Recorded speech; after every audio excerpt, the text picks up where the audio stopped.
Hello guys, good morning, good morning, good morning.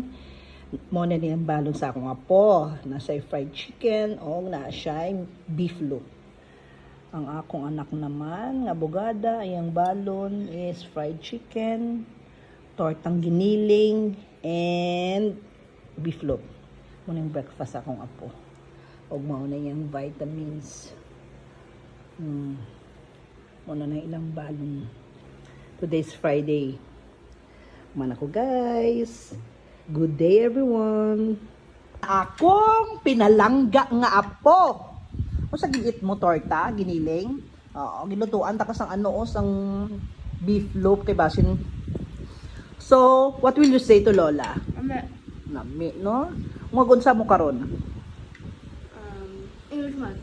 Ha? English month na activity. Apil kung quiz B. Karon? Good luck na. Dayon, training na po dayon ni badminton. So gabi na sa kamauli. No. Hapon man ang training kay half day naman unta mi karon. Pero tungod sa training, mahol date me. Okay. So mga 4:30 po siguro kami. Okay. Okay. Happy eating.